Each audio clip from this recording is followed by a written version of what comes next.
Today I'm going to show you how to build a desktop scene in PowerPoint. Now there are a few different elements that you'll need to create this desktop scene. One is the person here, the over-the-shoulder shot.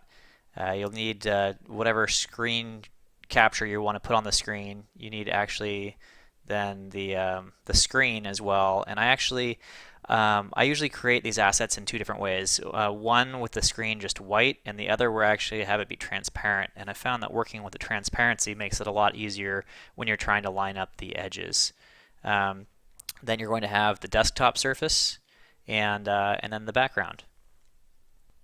Okay, so first things first, this person, we'll go ahead and hide him after we do this, but you basically want a first person perspective, so over a shoulder shot. It needs to be a PNG with the transparent background, so somebody needs to go ahead and clip out the background for you, or you can buy images that have the backgrounds pre-clipped. Let's go ahead and get that guy out of the way. I'm using the selection and visibility pane so I can control my layers and what's visible. Now here is the computer screenshot that I did. Oh, let me pull this over here. And I just used Snagit, or you can do a print screen and then crop it down. I just did it of the eLearning Art website, but you can do any screenshot you want there. Let me hide that one as well so you can see. All right, and now here's this monitor that actually had I kept this transparent. It was created in a graphic design tool. I think one of my designers did it for me, not in PowerPoint, but you can create this same looking thing in PowerPoint as well. There's some good tutorials out there for that, or you can get yourself an asset that's already created.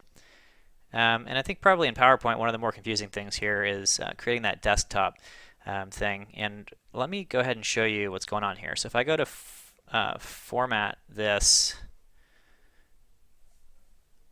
okay, and we're actually rather than showing you the already formatted one, let's go ahead and hide the desktop and create a new one. So what I did here, and this is the wall, what I did here was I just created a rectangular shape.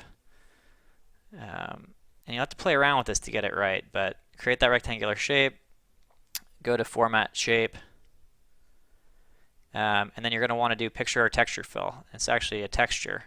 So it was this wood surface, and that's right. So you can select it from the textures. You can choose what color of the grain you want. So that's oak, that's medium wood. Medium wood's fine. And that's zoomed a little bit differently than what I want, and you can control that. So there, that'll be way zoomed in. But you can control how much you want that zoom to be, the scale, X, Y, you can make it smaller, bigger, whatever. So let's just assume that I find something that I like. Now the tricky part here, to make that not look like you're shooting at it from a straight angle, is you want to add some perspective to it. So you need to go to your 3D rotation, and let's just look at some of the presets. And you're going to want to make it look like it's a desk. So I think that actually looks pretty good. Now the tricky thing you run into is lining that up with the person so that it looks like a desk, right? And then getting the scale right. And when you rotate the shape, it gets a little funky. All right, so I might make it that big, but it's not going to cover up the whole surface area. So it's about getting that shape to be something that covers that right. And now we want to bring that person up above that, and then I can put the computer on it. I want to bring that computer above the desktop. And you can play around with it to get it exactly how you want, but that's not too bad. Hope you found that useful. Let me move that over here.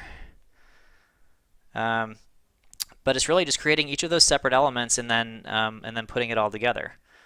Hope you found that useful. And if you have any questions, feel free to write them in the comments field, and I'll go ahead and answer them. Thanks so much. Have a good day.